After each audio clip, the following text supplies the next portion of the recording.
So, what is rejection-sensitive dysphoria? What a terrible name, but I didn't choose it, somebody else did. For your entire life, again, all of these things are genetic, they go back, you can see them all the way through your life.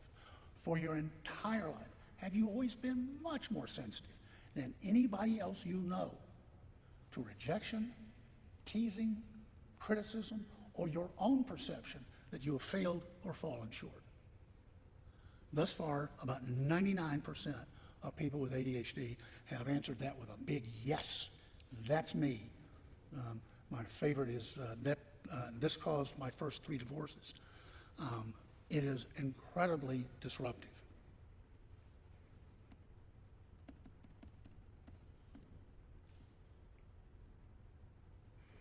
Now, it's important to note that nobody likes being criticized or rejected. Nobody likes that. But with people with ADHD, we are in a totally different realm. The word dysphoria is Greek for unbearable. They wanted to get right up there in the name just how severe this emotional response is. And being Harvard, they put it in Greek, dysphoria. But for people with ADHD, it is a sudden, physically painful experience when they perceive, it doesn't have to be the reality, just the perception that someone else has withdrawn their love, approval, or respect. And once it gets started, it's going to run its course, and sometimes that can be for days. People report that it feels like they got hit with a spear or a knife or a cannonball in their chest. They feel totally cut off from the rest of the world. They are utterly alone, and they feel as if it's never going to stop.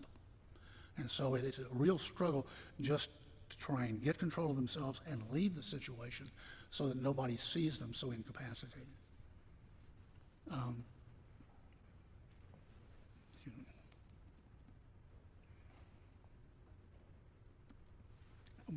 Excuse me, I need to go backwards. Yeah. This emotional experience is so powerful that it has a very large effect on personality development. It's that strong. It has a large hand in who people become. And again, it's people trying to avoid the pain of one of these episodes.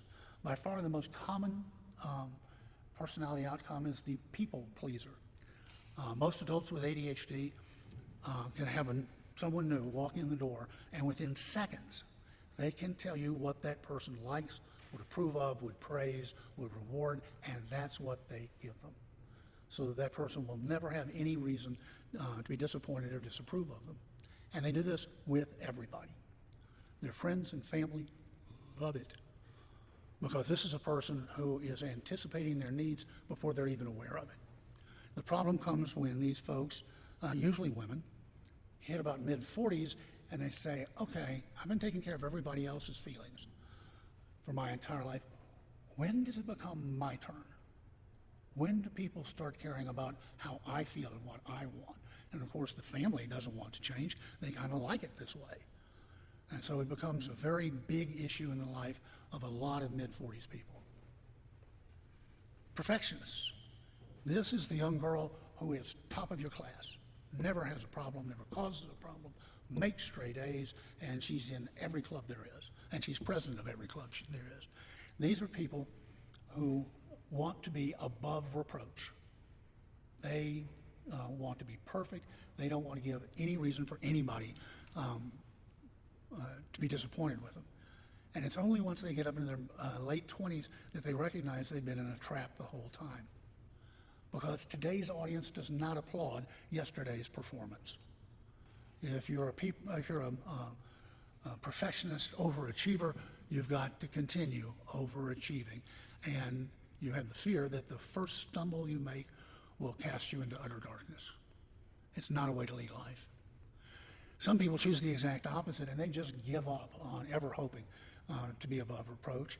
And in fact, just the whole imagination of trying out in public and failing is so devastatingly anxiety-provoking, they won't do it unless they're absolutely sure of quick, easy, and complete success.